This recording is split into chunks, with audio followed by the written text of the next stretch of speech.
হ্যাঁ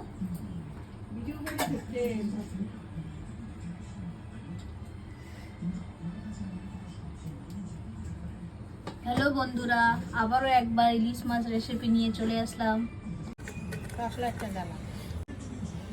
আমি বলবো না আজকে ইলিশ মাছটা কি দিয়ে রান্না করব, তোমরা দেখতে থাকো ভিডিওটা।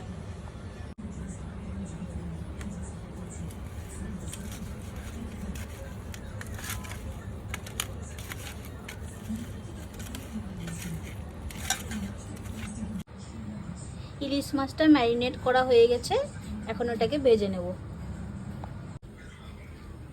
আজকের ইলিশ মাছ রেসিপিটা আমার বৌদি রান্না করবে।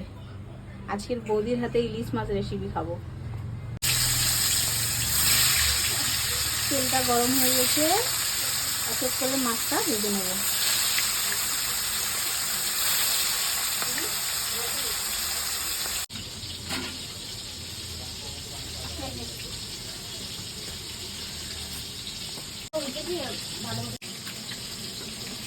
এক চামচের একটু কম পোস্ত নিয়েছি আর 2 চামচ সরষে নেব।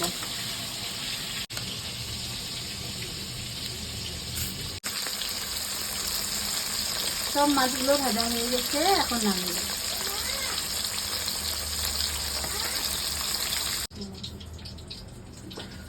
চারটা কাঁচা লঙ্কা দিয়ে দিব আর সামান্য একটু লবণ দিতে হবে।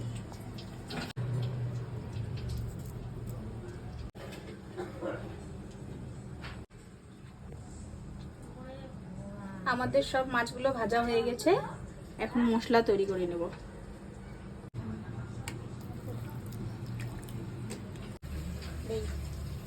সরষে আর পোস্তটা দিয়ে দিচ্ছি।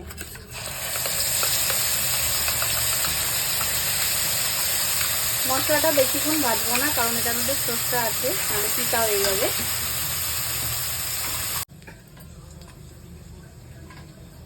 ফোড়নে কালো জিরে দিয়ে দিয়েছে বৌদি আর 2টা শুকনো লঙ্কা।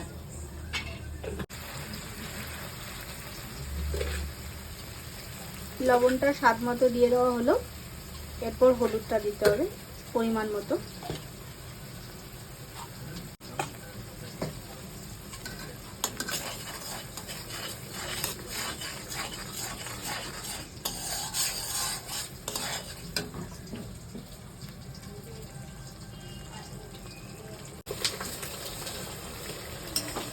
মশলাটা হয়ে গেছে, এখন পরিমাণ মতো জল দিয়ে দেব।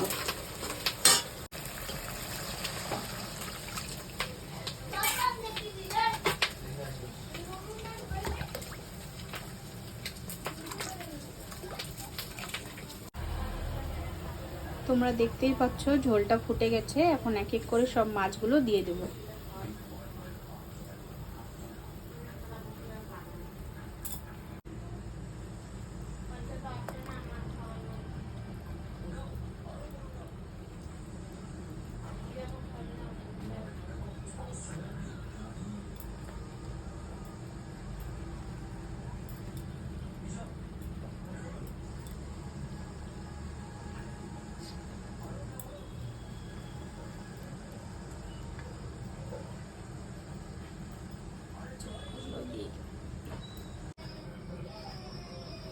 তোমরা দেখতেই পাচ্ছ আমাদের ইলিশ মাছটা রেডি হয়ে গেছে, এখন নামিয়ে নেব।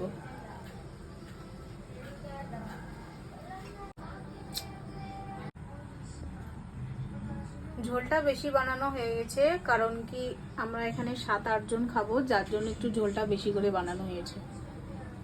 পাতলা ঝোলই বানিয়েছে।